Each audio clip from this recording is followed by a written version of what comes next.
سيد الأنبياء والمرسلين أما بعد فأعوذ بالله من الشيطان الرجيم بسم الله الرحمن الرحيم قل لا أسألكم عليه أجرا إلا المودة في القربى صدق الله العظيم. وقال الله تبارك وتعالى في شان حبيبه مغفرا وآمرا إن الله وملائكته يصلون على النبي يا أيها الذين آمنوا صلوا عليه وسلموا تسليما. الصلاة والسلام عليك يا رسول الله وعلى أصحابك يا حبيب الله. الصلاة والسلام عليك يا نبي الله وعلى آلك وأصحابك يا خاتم النبيين. الصلاة والسلام عليك يا محبوب رب العالمين وعلى آلك وأصحابك يا رحمة للعالمين. ما إن مدحت محمدا بمقالتي ولكن مدحت مقالتي بمحمد.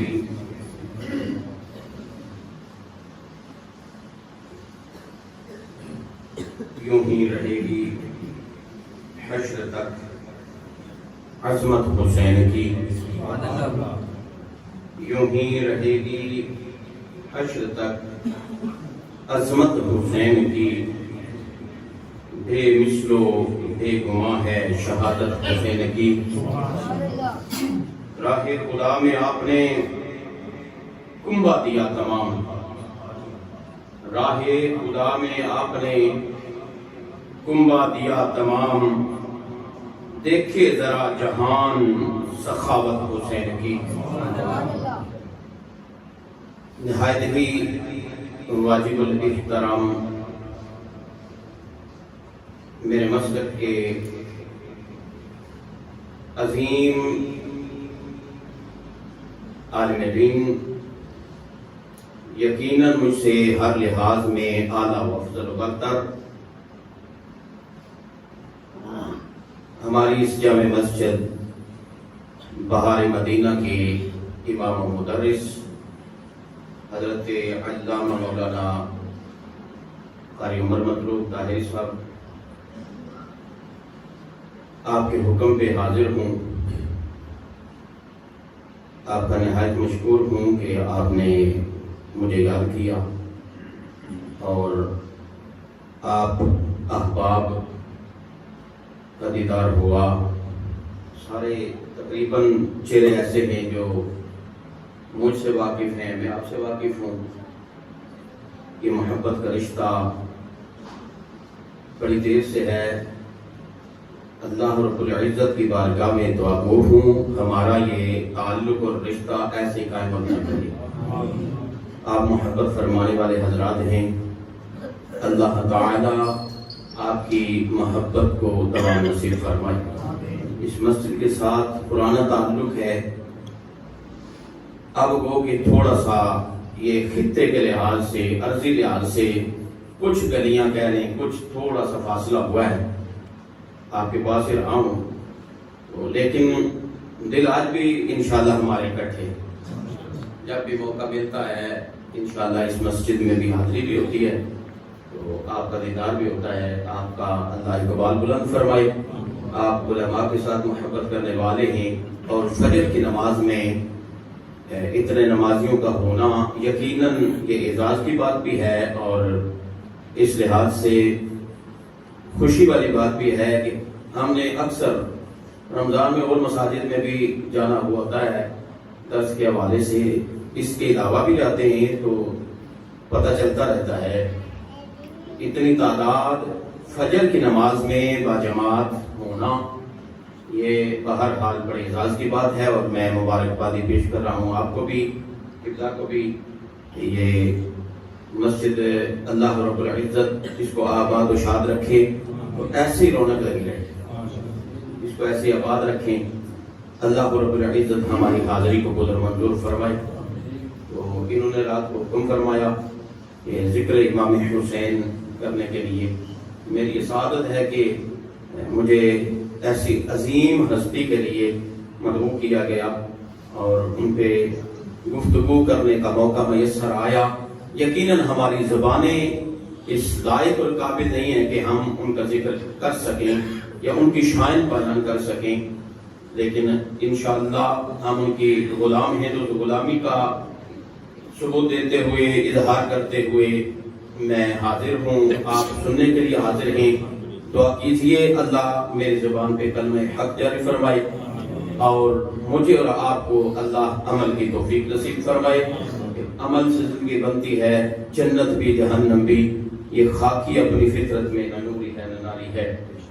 امام حسین رضی اللہ تعالی عنہ 5 شعبان المعظم 4 ہجری میں آپ کی ولادت باسعادت ہوئی اور کریم آقا صلی اللہ تعالی علیہ وآلہ وسلم کے یہ نواسے ہیں، سب جانتے ہیں، لیکن قرآن نے ان کو بیٹا کہا. آیت مباہلہ میں جب نصرانیوں کے ساتھ معاملات ہوئے نا تو کریم آقا صلی اللہ تعالی علیہ وآلہ وسلم نے فرمایا کہ دن مقرر کر لو، وقت مقرر کر لو، دیکھ لیتے ہیں سچا کون ہے جھوٹا کون ہے. جو جھوٹا ہوا اس پہ اللہ کی لعنت ہوگی. دن مقرر ہوا، ٹائم مقرر ہوا، فلاں دن فلاں وقت میں اکٹھے ہوتے ہیں. قرآن بتا رہا ہے، کریم آقا صلی اللہ تعالی علیہ وآلہ وسلم نے فرمایا میں بھی آ جاؤں گا، آپ بھی آ جاؤ. میں اپنی عورتوں کو لے آتا ہوں، تم اپنی عورتیں لے آؤ. میں اپنے بیٹے لے آتا ہوں، تم اپنے بیٹے لے آنا. پھر فیصلہ ہو جائے گا. اور میں اپنی جان لے آتا ہوں، تم اپنی جان لے آنا. پھر فیصلہ ہو جائے گا. اس کو کہتے ہیں مباہلہ. ایک ہوتا ہے مناظرہ، ایک ہوتا ہے مباہلہ. مناظرہ ہوتا ہے تو عالم دین یا چند عالم دین کچھ ادھر بیٹھے ہوں کچھ ادھر بیٹھے ہوں، اپنے دلائل دیں کسی بھی معاملے میں، کسی بھی مسئلے پر، کسی موضوع پر. ادھر سے بھی دلائل، ادھر سے بھی دلائل ہوں. پھر وہ دلائل سامنے رکھ کے یہ فیصلہ کیا جائے کہ کون سا عالم دین صحیح بات کر رہا ہے اور حق میں ہے. یہ ہے مناظرہ. یہاں مناظرہ نہیں. کریم آقا صلی اللہ علیہ وآلہ وسلم نے فرمایا میں خود بھی آ جاؤں گا، تم بھی آ جاؤ. میں اپنے بیٹے لے آتا ہوں، تم اپنے بیٹے لے آؤ. میں اپنی عورتیں لے آتا ہوں، تم اپنی لے کے آؤ. میں اپنی جان لے آتا ہوں، تم اپنی جان لے کے آؤ. پھر فیصلہ ہو جائے گا. جو سچا ہوگا وہ سرخرو ہو جائے گا اور جو جھوٹا ہوگا اس پر اللہ کی لعنت ہو جائے گا. وقت مقرر ہوا، دن مقرر ہوا.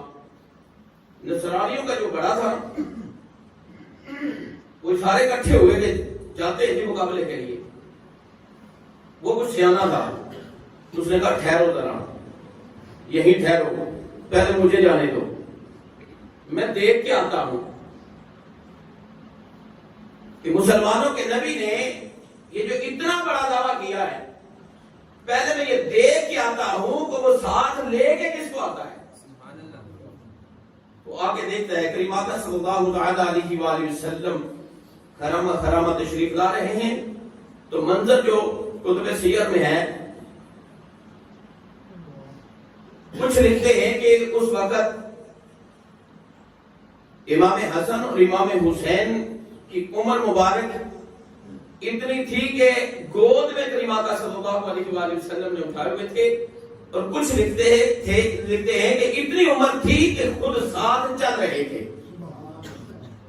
اگر ساتھ چل رہے تھے تو پھر بھی ترتیب جو بتا رہا ہوں وہ وہی ہے. اور اگر گود میں اٹھایا ہوا تھا تو پھر بھی ترتیب وہی ہے. کریم آقا صلی اللہ علیہ وآلہ وسلم کے دائیں ہاتھ پہ امام حسن ہے، بائیں ہاتھ پہ امام حسین ہے. کریم آقا صلی اللہ علیہ وآلہ وسلم خود بھی دائیں ہاتھ پہ امام حسن ہے، بائیں ہاتھ پہ امام حسین ہے. آقا علیہ الصلوۃ والسلام نے کیا فرمایا تھا؟ میں اپنے بیٹے لے آؤں گا، تم اپنے بیٹے لے آنا. یہ قرآن ہے. تاریخ گواہ ہے اس بات کی. کریم آقا صلی اللہ علیہ وآلہ وسلم جب تشریف لے کے جا رہے تھے تو امام حسن اور امام حسین کے علاوہ ان کے ساتھ اور کوئی نہیں تھا، بیٹے ہونے کے لحاظ سے. تو اس لحاظ سے جو کریم آقا علیہ الصلوۃ والسلام نے فرمایا میں اپنے بیٹے لے آؤں آؤں گا تو امام حسن اور امام حسین رضی اللہ تعالیٰ عنہما کے ساتھ ہونا اس بات کی گواہی ہے کہ قرآن بھی ان دونوں شہزادوں کو میرے آقا علیہ الصلوۃ والسلام کا بیٹا قرار دے رہا. اور کریم آقا صلی اللہ علیہ وآلہ وسلم نے فرمایا کہ میں اپنی عورتیں لے آؤں گا تم اپنی لے آنا, میں اپنی جان لے آؤں گا تم اپنی جان لے کے آنا. تاریخ گواہ ہے. آگے آگے امام الانبیاء صلی اللہ علیہ وآلہ وسلم ہیں, دائیں ہاتھ پہ امام حسن ہیں, بائیں ہاتھ پہ امام حسین ہیں, ان کے پیچھے سیدہ کائنات ہیں, خاتون جنت سیدہ فاطمہ الزہرا رضی اللہ تعالی عنہا ہیں, اور ان کے پیچھے ولیوں کے سردار, نبی کے ویر, سنیوں کے پیر امام علی رضی اللہ تعالی عنہ کی. اور یہاں ایک نقطہ دے کے میں اپنے موضوع پہ آتا ہوں. کریم آقا صلی اللہ علیہ وآلہ وسلم آگے ہیں, سیدھے ہاتھ پہ امام حسن ہے, اس ہاتھ پہ ان کے دونوں ہاتھ سیدھے ہیں. ہم ان کے ہاتھ کو الٹا تو کہتے ہیں, یہ ادب کا تقاضا ہے, یہ ہمارا سیدھا الٹا ہے, ان کے دونوں سیدھے ہیں. اس ہاتھ پہ امام حسن ہیں, اس ہاتھ پہ امام حسین ہیں, یہ تین ہستیاں آگے ہیں. کریم آقا صلی اللہ علیہ وسلم کے پیچھے سیدہ کائنات ہیں. یہ درس ہے تو درس میں کچھ سبق بھی ہونا چاہیے. کریم آقا علیہ السلام کے قدم مبارک اٹھتے ہیں, پڑھتے ہیں, پھر اٹھتے ہیں. جہاں قدم میرے اور آپ کے کریم آقا علیہ السلام رکھتے ہیں, پاؤں اٹھاتے ہیں, اسی قدم کے نشان پر قدم سیدہ کائنات کا آتا ہے. اور جہاں سے اما فاطمہ قدم اٹھاتی ہیں, اسی قدم پہ قدم مولا علی کا آتا ہے. یہ کیا ہے؟ سیدہ کائنات کا بال کبھی آسمان کے فرشتوں نے نہیں دیکھا, اور زمین مشتاق ہے کہ کبھی فاطمہ کا طلبہ ہمیں چومنے کو مل جائے. آسمان والے اس انتظار میں ہیں کہ ہم کبھی فاطمہ کا بال دیکھ لیں. پردے کا کمال یہ دیکھیے, اللہ رب العزت نے بھی اما فاطمہ کے پردے کا اتنا خیال رکھا, کریم آقا علیہ السلام نے بھی اما کے پردے کا اتنا خیال رکھا, خود اما نے اپنے پردے کا اتنا خیال رکھا, پھر مولا علی نے اما کے پردے کا اتنا خیال رکھا. زمین قدم دیکھ رہی ہے مصطفیٰ کا, اور آسمان قدم دیکھ رہا ہے مرتضیٰ کا. فاطمہ کا قدم نظر نہیں آتا. یہ پردے کا عالم ہے. اللہ رب العزت ہماری ماؤں بہنوں کو سیدہ کائنات کی غلامی نصیب فرمائے, اور ہمیں ایسے ہی پردہ نصیب فرمائے. آئیے امام حسین رضی اللہ تعالی عنہ کے بارے میں ہم نے کیا بولنا ہے, کیا بات کرنی ہے. یہ وہ ہیں کریم آقا صلی اللہ علیہ وآلہ وسلم جب اما فاطمہ الزہرا رضی اللہ تعالی عنہا کے گھر تشریف لے کے جاتے ہیں, جب آمد ہوئی ہے امام حسین کی رضی اللہ تعالی, تو کریم آقا صلی اللہ علیہ وآلہ وسلم کی چچی ام الفضل آپ نے خواب دیکھا, پریشان ہوئی, پریشان ہو کے کریم آقا علیہ السلام کی بارگاہ میں حاضر ہوئی.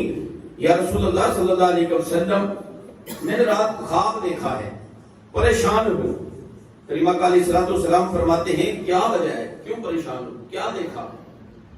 عرض کی سونا, میں دیکھتی ہوں کہ آپ کے جسم کا ٹکڑا کٹ کے میری جھولی میں گر رہا ہے.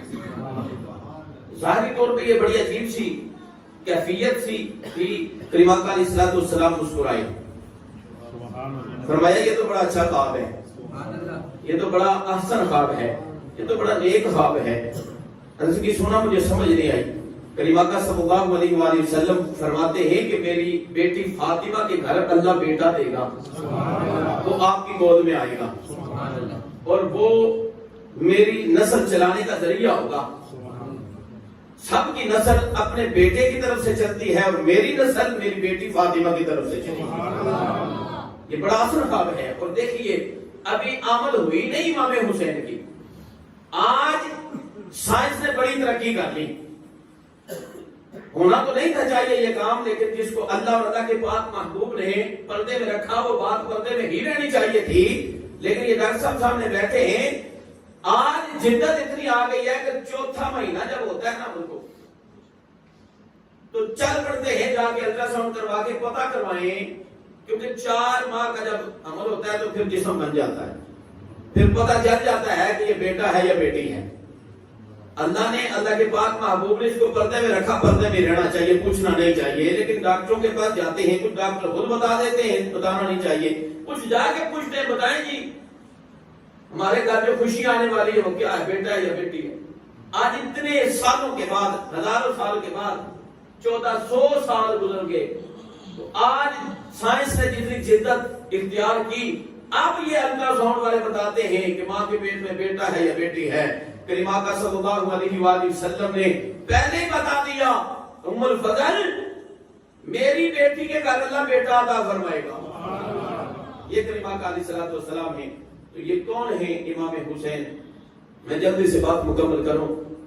ایک دن کریم آقا صلی اللہ تعالی علیہ وسلم تشریف فرما ہیں، آپ کے ایک زانو مبارک پہ آپ کے حقیقی بیٹے حضرت سیدنا ابراہیم رضی اللہ تعالیٰ عنہ بیٹھے ہیں، اور ایک زانو مبارک پہ امام حسین بیٹھے ہیں۔ جبریل آئے، جبریل 24,000 مرتبہ میرے کریم آقا علیہ السلام کی بارگاہ میں آیا ہے، فرشتوں کا سردار ہے، اس طرح کہہ دیجیے فرشتوں کا وزیر اعظم ہے۔ میرے آپ کے سمجھنے کے لیے عرض کر رہا ہوں، وہ فرشتوں کا وزیر اعظم آیا 24,000 مرتبہ۔ قرآن کی کتنی آیتیں ہیں؟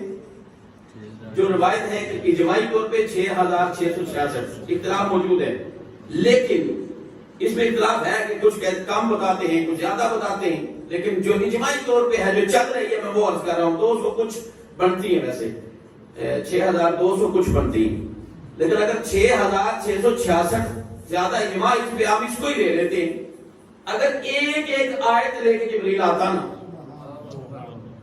حضرت علامہ صاحب گواہ اس بات کی، مجھ سے زیادہ بہتر جانتے ہیں، ایک ایک آیت لے کے جبریل نہیں آئے، کبھی کبھی پوری سورت لے کے اترے ہیں، کبھی کبھی رکوع لے کے آئے ہیں، کبھی کبھی قصہ لے کے آئے ہیں۔ جو سب سے پہلی وہی تھی وہ بھی 5 آیتوں کی تھی، 5 آیتیں، 5، یہ 5 کچھ بتا رہا ہے، یہ 5 آیتیں آگے بتا رہی ہیں، یہ 5 کا عدد بڑا خاص عدد ہے، تو 5 آیتیں سب سے پہلی وہی ہے۔ میں عرض کر رہا ہوں اگر ایک ایک آیت بھی جبریل لے کے آتے تو کریم آقا علیہ السلام کی بارگاہ میں سب سے زیادہ روایت اور زیادہ بڑی تعداد جو ہے وہ بنتی ہے 6,600، اتنی مرتبہ آنا چاہیے تھا، جبکہ جبریل امین 24,000 مرتبہ کریم آقا علیہ السلام کے پاس آئے ہیں۔ ذرا سوچئے اگر ایک ایک آیت بھی لے کے آتے تو 6,666 مرتبہ آتے، جبکہ ایسا ہوا پوری صورت بھی لے کے آئے، 6,666 مرتبہ ہم مان لیتے ہیں ایک ایک آیت لے کے آئے، یہ باقی جو 18,000 بنتے ہیں، یہ 18,000 مرتبہ تقریباً یہ کس لیے آتے رہے ہیں؟ ایک ہی کام ہے، یا کریم آقا علیہ السلام کا دیدار کرتے رہے یا حضور پہ درود پڑھتے رہے۔ آج بھی 70,000 صبح، 70,000 شام عرش والے آتے ہیں فرشتے، اور کریم آقا علیہ السلام کے روضہ انور پہ درود و سلام پڑھتے ہیں۔ جو ایک مرتبہ گروہ جماعت آ گئی قیامت تک باری نہیں آئے گی، اتنا عظیم کام ہے درود پاک۔ تو جبریل امین حاضر ہوئے تو عرض کی، یا رسول اللہ صلی اللہ علیہ وآلہ وسلم، اللہ کا پیغام لے کے آیا ہوں۔ کریم آقا علیہ السلام نے فرمایا بتاؤ کیا پیغام ہے؟ جبریل امین عرض کرتے ہیں کہ یہ جو 2 شہزادے آپ کے پاس جمع ہیں، اللہ ان دونوں کو اکٹھا آپ کے پاس نہیں رہنے دے گا۔ تاریخ بغداد میں یہ واقعہ موجود ہے، یہ دونوں اکٹھے آپ کے پاس نہیں رہیں گے، ان میں سے ایک آپ رکھ لیں، ایک کی آپ کو جدائی برداشت کرنی پڑے گی۔ کریم آقا صلی اللہ علیہ وآلہ وسلم نے جب یہ سنا نا تو آقا علیہ السلام نے تھوڑا سا توقف کیا اور پھر سوچا اگر حسین دوں تو فاطمہ غمگین ہوتی ہے، اگر ابراہیم دوں تو دکھ مجھے ہوگا۔ آپ نے فرمایا کہ میں حسین کو رکھتا ہوں، ابراہیم کو لے جاؤ۔ 3 دن کے بعد سیدنا ابراہیم رضی اللہ تعالیٰ عنہ یا علیہ السلام، جیسے آپ کی مرضی ہے ویسے کہہ لیں، علیہ السلام کا تاج رکھیں، یہ پھر بھی گھرانہ سرداروں کا ہے، رضی اللہ عنہ کی ٹوپی رکھیں تو پھر بھی یہ سرداروں کا گھرانہ ہے۔ 3 دن کے بعد آپ کا وصال مبارک ہو گیا. پھر ایک وقت آیا جبریل امین ایک اور خاص فرشتے کے ساتھ اترے جو اس سے پہلے کبھی آیا نہیں تھا, قیامت تک نہیں آئے گا. کریمہ کا علیہ الصلوۃ والسلام کے پاس امام حسین موجود ہیں. عرض کی سونا ان کو ذرا تھوڑا سا باہر بھیج دے, میں نے آپ بات کرنی ہے, اللہ کا پیغام پہنچانا ہے. میرے مصطفیٰ نے فرمایا بتاؤ کیا بات ہے. عرض کی یہ جو اتنا پیار آپ اس کے ساتھ کر رہے ہیں نا, ان کو آپ کی امت شہید کر دے گی. اور پھر کربلا کی مٹی, وہ ایک شیشی روایت ہے کہ شیشی میں بند تھی, وہ لا کے دی. یہ وہ اس جگہ کی مٹی ہے جہاں آپ کی امت ان کو شہید کرے گی. یہ اپنے پاس رکھ لیجئے. جب یہ مٹی خون بن جائے اس وقت یہ شہید ہو چکے ہوں گے. وہ کریمہ کا علیہ الصلوۃ والسلام نے ام سلمہ کو وہ شیشی دی رضی اللہ تعالی عنہا کہ اس کو اپنے پاس رکھو, مجھے جبریل نے بتا دیا ہے ایسے ایسے ہوگا. اور کریمہ کا صلی اللہ علیہ وآلہ وسلم فرمایا کرتے تھے, تاریخ بغداد میں موجود ہے کہ کریمہ کا علیہ الصلوۃ والسلام نے فرمایا فدیت من فدیتہ بابنی ابراہیم, میں اس پہ قربان جس پہ میرے اپنا بیٹا ابراہیم قربان کیا ہے. آخری جملے صحابہ کے بعد علیہم رضوان کا یہ تقیہ کلام تھا. جب بھی عرض گزار ہوتے تو عرض کرتے فدا کا ابی و امی یا سیدی یا رسول اللہ. کریمہ کا صلی اللہ علیہ وسلم کی بارگاہ میں یہ کثرت سے جملہ صحابہ فرمایا کرتے تھے, عرض کیا کرتے تھے آپ پہ ہمارے ماں باپ قربان, جن پہ کئی صحابہ بلکہ 7 لاکھ صحابہ اپنے ماں باپ کو قربان کر رہے ہوں. اور یہاں نہیں, پوری کائنات کریمہ کا علیہ الصلوۃ والسلام پہ اپنی سب کچھ نشاور کر رہے ہوں, تو کریمہ کا علیہ الصلوۃ والسلام فرما رہے ہیں میں اس پہ قربان جس پہ میں نے اپنا بیٹا ابراہیم قربان کیا. یہ امام حسین ہے. تو کریمہ کا علیہ الصلوۃ والسلام نماز میں ہیں. بڑا مشہور واقعہ آپ کو بات مکمل کروں. سیدنا امام حسین آئے اور پشت انور پہ سوار ہوئے. تاریخ بغداد میں یہ بھی لکھا اور سانحہ کربلا میں یہ واقعہ موجود ہے کہ امام حسین آ کے پشت انور پہ سوار ہوئے. اب سجدے کی حالت میں ہیں کریمہ کا علیہ الصلوۃ والسلام بھی اور صحابہ پاک بھی. اب سجدہ لمبا ہو گیا. آج جیسے عادت تھی ویسے نہیں ہوا, آج سجدہ لمبا ہوا. صحابہ فرماتے ہم نے کچھ دیر تو انتظار کیا, شاید 1-2 تسبیح بڑھ گئی ہوگی, تسبیحات ہم پڑھتے جا رہے ہیں. صحابہ فرماتے ہیں ہمارے گمان میں ایک بات آئی کہ کہیں کوئی ایسا ویسا واقعہ نہ ہو گیا ہو, یعنی کریمہ کا علیہ الصلوۃ والسلام تشریف نہ دنیا سے ظاہری طور پہ لے کے ہو گیا ہوں, ایسا تو نہیں معاملہ بنا. لیکن ہم نے جب سر اٹھا کے دیکھا تو پشت انور پہ حسین سوار ہیں. دیکھیے آج کچھ لوگ کہتے ہیں کہ مصطفیٰ کا خیال نماز میں آ جائے تو نماز ٹوٹ جاتی ہے معاذ اللہ. وہاں صحابہ کی جماعت کریمہ کا علیہ الصلوۃ والسلام کے پیچھے ہے, صحابہ سجدے میں, مصطفیٰ بھی سجدے میں. حسین امام حسین مصطفیٰ کی پشت انور پہ سجدہ لمبا ہوا. اور تاریخ کربلا میں یہ بات موجود ہے کہ 72 تسبیحات صحابہ نے پڑھی ہیں. کتنی؟ 72 مرتبہ سبحان ربی الاعلی پڑھا صحابہ نے. پھر دیکھا وجہ کیا ہے, تو دیکھا پشت انور پہ حسین سوار ہے اور حسین اپنی مرضی سے آیا ہے. جب صحابہ نے سر اٹھا کے دیکھا, مصطفیٰ سے پہلے سر اٹھا لیا, دیکھا کیا وجہ ہے. حسین کو جب پشت انور پر دیکھا سر پھر سجدے میں رکھ لیا. کسی صحابی نے اعتراض نہیں کیا کہ جس نے سر اٹھا کے دیکھا ہے اس کی نماز نہیں ہوئی ہے, کیونکہ سر بھی اٹھایا ہے, عمل کثیر بھی کیا ہے, ادھر دیکھا بھی ہے وجہ کیا ہو رہی ہے. حسین نماز میں آ چکا ہے. ارے لوگ کہتے ہیں خیال آ جائے تو نماز نہیں ہوتی. یہاں خیال نہیں, پورے کا پورا حسین مصطفیٰ کی نماز میں آیا ہے. نہ مصطفیٰ کی نماز ٹوٹی ہے, نہ مصطفیٰ کے غلاموں کی نماز ٹوٹی ہے. اور کریمہ کا علیہ الصلوۃ والسلام نے حرکت نہیں فرمائی کہ حسین اتر جا, انتظار میں ہے. حکم کیا آتا ہے, کیونکہ مصطفیٰ اپنی مرضی کے رب کی مرضی کے علاوہ کچھ کرتے نہیں. حکم آیا اے میرے محبوب نماز میری ہے, عبادت میری ہے, حسین بھی میرا ہے. آیا اپنی مرضی سے ہے, بیٹھا ہے, جائے گا بھی اپنی مرضی سے. جب تک یہ خود اترے نا تو نے اس کو اتارنا تسبیح لمبی کرتا جا، 72 تسبیحات پڑھی، اور تاریخ گواہ ہے کربلا میں کتنے شہید ہوئے؟ امام حسین نے وہ ثبوت دیا وفا کا، یا رسول اللہ صلی اللہ علیہ وسلم آپ نے میری خوشی کے لیے میرے لیے 72 تسبیحات پڑھی ہیں، میں اس کے فدیے میں 72 جانیں قربان کر رہا ہوں۔ ایسے ہی امام حسین، اللہ رب العزت ہمیں آپ کی سیرت سے فیض اور سبق حاصل کرنے کی توفیق عطا فرمائے۔ یقیناً یہ اتنا وسیع مضمون ہے کہ اس میں ساری زندگی گزر سکتی ہے، اس چھوٹے سے تھوڑے سے وقت میں کچھ نہیں ہو سکتا، اور میں خود بھی اس بات کا اظہار کرتا ہوں کہ ہم کم علم بھی ہیں، کم عقل بھی ہیں، ہماری اتنی اوقات نہیں ہے کن ہستیوں کے ذکر کریں، جتنا بن پڑا ہو سکا اللہ رب العزت کی توفیق سے ہوا۔ کریم آقا صلی اللہ علیہ وآلہ وسلم اور امام حسین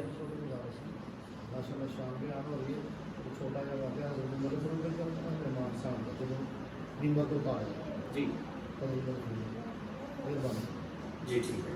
سیدنا عمر فاروق رضی اللہ تعالیٰ عنہ منبر پہ موجود ہیں، دونوں کے لیے روایت یہ موجود ہے کہ امام حسن تھے یا امام حسین تھے۔ اگر حسن ہو تو پھر بھی وہی بات ہے، امام حسین ہو تو پھر بھی وہی بات ہے، اور اجماع اس پہ زیادہ علماء نے یہی لکھا ہے کہ امام حسین آئے تو سیدنا عمر فاروق رضی اللہ تعالیٰ عنہ اس وقت امیر المومنین ہیں، 22 لاکھ مربع میل کا حکمران، جن کا ایک درہ مارے تو کانپتی ہوئی زمین ٹھہر جائے، خط لکھے تو نیل جو خشک تھا چل پڑے، ایک بڑھیا تھی اس کا تیل زمین پہ گر گیا، زمین نے تیل چوس لیا، پریشان ہے، رو رہی ہے، سیدنا فاروق اعظم فرماتے ہیں کیا ہوا؟ میری رعایا میں ہو، وجہ کیا ہے؟ کہا میرا تیل زمین پہ گر گیا ہے۔ فرمایا میں لے دیتا ہوں۔ کہا نہیں، آپ امیر المومنین ہیں، مجھے وہی تیل چاہیے جو زمین پہ گرا ہے، وہی تیل چاہیے۔ آپ آج دیکھیں زمین کو کوئی چیز گر جائے گی، اس طرح کی لیکوڈ جو چیز ہے اٹھتی ہے نہیں۔ سیدنا فاروق اعظم نے زمین کو حکم دیا تو رب کی زمین ہے، مجھے رب نے تجھ پہ حاکم بنایا ہے، اپنی مرضی سے میں بنا نہیں ہوں، رب کے حکم سے آیا ہوں، تو بھی رب کا حکم مانتی ہے، میں بھی اسی رب کا حکم مانتا ہوں، اگر مجھے رب کے حکم کے مطابق تو بھی خلیفہ مانتی ہے میرے مصطفیٰ کا تو بڑھیا کا تیل واپس کر دے، زمین نے سارا تیل واپس کر دیا۔ ایسے ہیں عمر فاروق منبر پہ موجود ہیں، کریم آقا صلی اللہ علیہ وسلم فرماتے ہیں جس رستے پہ عمر آ جائے شیطان کو رستہ چھوڑ دیا کرتا ہے، اور کریم آقا علیہ السلام نے فرمایا اگر میرے بعد کوئی نبی ہوتا تو عمر ہوتا۔ اس شان کا جناب جب منبر پہ ہے، امام حسین آتے ہیں، دیکھتے ہیں، فرماتے ہیں اترو، منبر سے اترو۔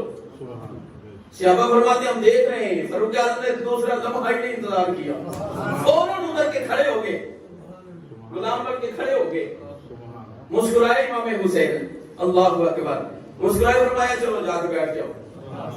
آپ نے خطبہ مکمل کیا، صحابہ حیران ہیں، وجہ کیا ہے؟ اگر بٹھانا ہی تھا تو اتارا کیوں؟ یا علی بھی موجود ہیں، علی پاک نے روکنا چاہا، عمر فاروق نے فرمایا علی کو روکو نا۔ علی پاک فرماتے ہیں عمر اللہ کی شان گواہ ہے، میں نے ان کو یہ نہیں کہا کہ ان کو ممبر سے اتارنا، میں نے نہیں پڑھا کے لایا، یہ ان کی اپنی مرضی ہے۔ فرمایا مجھے پتا ہے، مجھے پتا ہے ان کو جو یہ کر رہے ہیں کرنے دو۔ جب بات مکمل ہوئی نا تو سارے حیران، وجہ کیا ہے؟ جو بٹھانا ہی تھا تو پھر اتارا ہی کیوں؟ امام حسین فرماتے ہیں بس میں نے یہ دیکھنا تھا، آئے آئے یہ ممبر میرے نانے کا ہے، یہ ممبر میرے نانے کا ہے، میں یہ دیکھنا چاہتا تھا کہ آج بھی یہ ممبر میرے نانے کا ہے یا انہوں نے اپنا کر لیا ہے۔ تو سیدنا عمر فاروق فرماتے ہیں حسین یہ ممبر بھی تیرے نانے کا ہے، یہ غلام بھی تیرے نانے کا ہے، میری تو جرت ہی نہیں ہے نا، مجھے تو بٹھایا ہی انہوں نے ہے نا، میری جرت نہیں ہے کہ میں اس کو اپنا کہوں، میری تو یہ سعادت ہے۔ اور یاد رکھیے جہاں جس سیڑھی پہ، اور رمضان میں یہ علامہ صاحب نے آپ کو بتایا ہوگا کہ 3 دعائیں کریم آقا علیہ السلام نے ممبر پہ چڑھتے ہوئے مانگی ہے نا جی، 3 دعائیں، ایک ایک سیڑھی پہ قدم رکھتے گئے تو دعا مانگتے گئے، 3 دعائیں مانگی، یعنی 3 سیڑھیاں چڑھ کے پھر کریم آقا علیہ السلام بیٹھتے تھے۔ جب سیدنا صدیق اکبر خلیفہ بنے تو کریم آقا علیہ الصلوۃ والسلام سے ایک قدم نیچے بیٹھے، کریم آقا علیہ الصلوۃ والسلام کی جگہ پہ نہیں بیٹھے، برابری نہیں کی۔ جب سیدنا فاروق اعظم خلیفہ بنے تو سیدنا صدیق اکبر جہاں بیٹھتے تھے آپ وہاں نہیں بیٹھے، ان سے بھی نیچے بیٹھے، فرماتے میں ان کے برابر نہیں ہو سکتا۔ اور آخری بات کہ جب وقت اخیر آیا، آپ کے بیٹے حضرت عبداللہ بن عمر رضی اللہ تعالیٰ عنہ سیدنا حسین رضی اللہ تعالیٰ عنہ کے ساتھ کھیل رہے ہیں، تو امام حسین نے اپنی موج میں آ کے نا فرمایا تو میرے آئے ہائے ہائے نانے کے غلام کا بیٹا، تو بھی غلام ہے، تیرا باپ بھی غلام ہے۔ انہیں تھوڑا سا ظاہر محسوس ہوا، تو ایسی حالت میں نا سیدنا فاروق اعظم کے پاس، اس وقت بھی آپ امیر المومنین تھے، پریشان ہیں، کہا بیٹے کیا ہوا ہے؟ کہا آج ایسے ایسے بات کی ہے امام حسین نے کہ تو غلام کا بیٹا ہے، کہا بات پوری بتا، کہا کیا ہے؟ بتایا ایسے ایسے کہا ہے، فرمایا یہ پرچی لے، جا جا کے لکھوا کے لا، جا حسین سے، یہ دریائے رحمت اس وقت موج میں ہے، جا جا کے حسین سے یہ بات لکھوا کے لا، میں بھی غلام ہوں تو بھی غلام ہے، اگر حسین یہ لکھ دیتا ہے تو میں عمر کا آخری وقت آسان ہو جائے گا اور قیامت والے دن جنت ٹھکانہ میرا مقدر بن جائے گا۔ یہ عمر ہے جن کو کریم آقا علیہ الصلوۃ والسلام نے یہ سند دی ہے، عمر بن جنت اشرا مبشرہ میں ہے، لیکن عرض کر رہے ہیں، فرما رہے ہیں اپنے بیٹے سے جا لکھوا کے حسین سے لا، اگر حسین لکھ دیتا ہے، اور امام حسین سے وہ لکھوایا گیا، اور سیدنا فاروق اعظم نے آخری وقت میں وصیت کی، یہ ٹکڑا جو ہے یہ میری بخشش کی ضمانت اور سند ہے، جب میں فوت ہو جاؤں میری قبر میں رکھ دینا، میری قبر میں رکھ دینا، فرشتے اس ٹکڑے کی وجہ سے میں عمر کا حیا کریں گے۔ صحابہ اور ان کا بڑا پیار اور محبت والا رشتہ، اللہ تعالی ہمیں اہل بیت اطہار کی بھی اور صحابہ کی بھی غلامی نصیب فرمائے، جو کچھ سنا اس پہ عمل کرنے کی توفیق نصیب فرمائے۔ وما علیہ آمین۔ اللہم صلی علی سیدنا و مولانا محمد النبی الأمي وعلى آلہ وسلم تسلیما۔ اللهم أنت السلام ومنك السلام تبارك يا ذا الجلال والإكرام۔ ربنا آتنا في الدنيا حسنة وفي الآخرة حسنة وقنا عذاب النار۔ رب ارحمهما كما ربياني صغيرا۔ اللهم إنا نسألك إيمانا كاملا علما نافعا رزقا طيبا وعملا متقبلا۔ اللهم إنا نسألك العفو والعافية في ديني ودنياي والآخرة۔ يا وهاب هب لي من نعمة الدنيا والآخرة إنك أنت الوهاب۔ اللهم أنت ولينا في الدنيا والآخرة، توفنا مسلما والحقنا بالصالحين۔ الہ العالمین صلاۃ الفجر کی ادائیگی اپنی بارگاہ میں قبول منظور فرما۔ ہم یقیناً کمزور لوگ ہیں، ٹوٹی ٹوٹی حاضریاں ہیں، اپنے محبوب کی ادا سمجھ کے الہ العالمین اس کو قبول و منظور فرما۔ ہم سے بتقاض بشری جو کمی بیش رہ گئی، الہ العالمین اپنے محبوب کی نسبت کا صدقہ معافی عطا فرما کے قبولیت کا شرف عطا فرما۔ نماز پنجگانہ ہم سب کو باجماعت ادا کرنے کی توفیق نصیب فرما، نیکی کرنے کی توفیق عطا فرما، گناہوں سے بچنے کی ہمت طاقت توفیق نصیب فرما۔ رمضان کی عبادات اپنی بارگاہ ناز میں قبول اور منظور فرما۔ رمضان کے روزے رکھنا اپنی بارگاہ میں قبول اور منظور فرما۔ نماز تراویح ادا کرنا قبول اور منظور فرما۔ قرآن پڑھنا سننا اپنی بارگاہ میں قبول اور منظور فرما۔ الہ العالمین جو درس میں تیری دی توفیق کے ساتھ الہ العالمین صحیح صحیح جملے ادا ہوئے، ان پہ الہ العالمین ہمیں عمل کرنے کی توفیق عطا فرما۔ اس کو ہمارے لیے توشہ آخرت بنا، باعث نجات و مغفرت بنا۔ اور اس درس میں میری کم علمی کم عقلی کی وجہ سے بتقاض بشری جس قسم کی بھی کمی بیشی رہ گئی، الہ العالمین اپنے محبوب کی نسبت کا صدقہ معافی عطا فرما۔ الہ العالمین جتنے حاضر ہیں میرے مالک، تمام کے کاروبار، جان، مال، عزت، عمر، علم، عمل میں برکتوں کا نزول فرما۔ الہ العالمین سب کو زندگی کی بہاریں نصیب فرما، دارین کی سعادتیں نصیب فرما۔ میرے مالک علماء کے ساتھ، دین کے ساتھ ہی محبت کرنے والے الہ العالمین کو خیر و برکت سے مالا مال فرما۔ الہ العالمین سب کے لیے خصوصی دعا، میرے مالک مکہ پاک کی، مدینہ پاک کی سب کو مقبول حاضری نصیب فرما۔ الہ العالمین کریمہ کا صلی اللہ علیہ وآلہ وسلم اور آپ کی تمام نسبتوں سے ہمیں پیار کرنے کی توفیق نصیب فرما، ان کے سیرت کے نمونے اپنانے کی توفیق نصیب فرما۔ الہ العالمین ان کی قدموں کی برکت سے ہماری خدمات دینیہ قبول اور منظور فرما۔ الہ العالمین کریمہ کا صلی اللہ علیہ وآلہ وسلم کے غلام جہاں کہیں بھی پریشان حال ہیں، مصیبت زدہ ہیں، تمام کی پریشانیاں مصیبتیں دور فرما، مقروضوں کو قرضہ اتارنے کا سبب نصیب فرما۔ الہ العالمین جو بیمار ہیں شفاء کلی نصیب فرما۔ الہ العالمین بالخصوص اس بستی محلے کے اندر سے آس پڑوس کی آبادیوں سے مجھ سمیت میرے حاضرین مجلس کے متعلقین، حقدار، امیدوار، ننیال، ددیال، سسرال، اعزاء، اقارب، دوست، احباب سے جتنے تیرے سونے محبوب کے غلام ایمان کی حالت میں اس دنیا سے رخصت ہوئے، الہ العالمین تمام کی کامل اکمل بخشش فرما۔ الہ العالمین سب کو جوار رحمت میں جگہ نصیب فرما، اپنے محبوب کے پیارے جلوے نصیب فرما، پاک محبوب کی پاک شفاعت نصیب فرما۔ الہ العالمین کل قیامت والے دن نامہ ہمارے سامنے سے سیدھے ہاتھ میں ملنا نصیب فرمانا۔ الہ العالمین جو کچھ مانگا تیری بارگاہ سے ہمارے لیے بہتر تو وہ بھی نصیب فرما، جو کچھ نہیں مانگ سکے ہمارے لیے بہتر تو وہ بھی نصیب فرما۔ صلی اللہ تعالی علی رسول خیر خلقہ محمد وعلی آلہ واصحابہ اجمعین برحمتک۔